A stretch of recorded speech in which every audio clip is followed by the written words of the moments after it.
Welcome to Busan EFM News at 3. I'm Juliet Hom. Prime Minister Chung Hong-won apologized today for the government's controversial decision to scrap its plans to set up a safety management facility in Dokdo, the country's easternmost islets also claimed by Japan.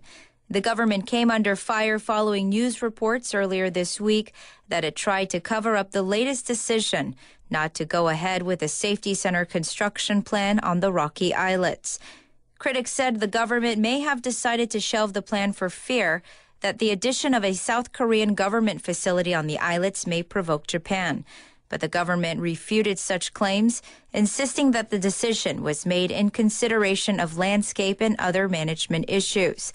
When the government made the latest decision, it was judged that the government does not need to publicize the country's ownership of Dokdo by implementing the plan because the islets clearly belong to the country. South Korea's military will kick off its annual nationwide war exercise, scrambling all branches of service next week to bolster its defense posture against potential North Korean threats, the Joint Chiefs of Staff, or JCS, said today.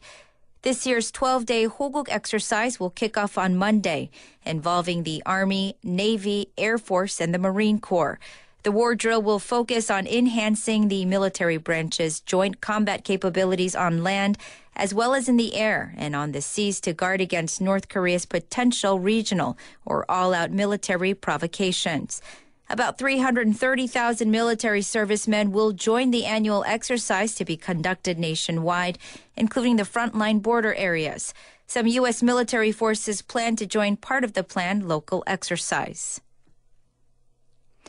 A new report shows that the number of vehicles who do not have mandatory auto liability insurance in Gyeongnam is more than 14,000.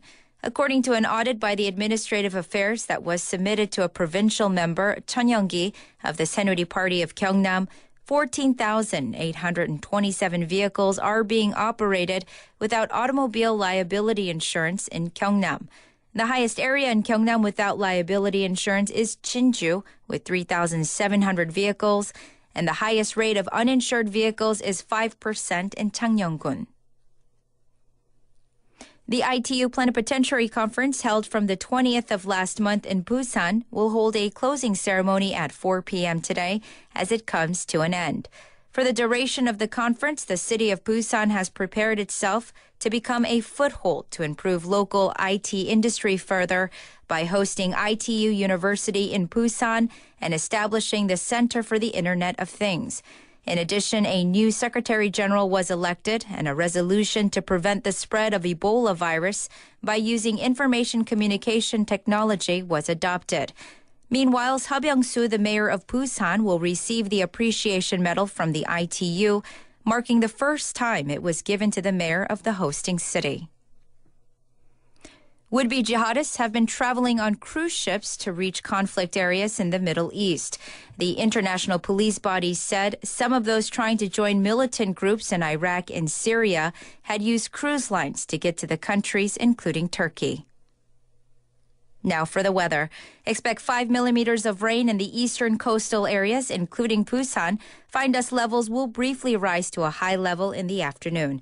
The high in Busan will be 18 degrees lower than yesterday, with the waves rising from 1 to 2.5 meters in the seas. It is currently 17 degrees here in Busan. That wraps up this hour's news. Thank you for joining us. Now you're listening to Busan EFM.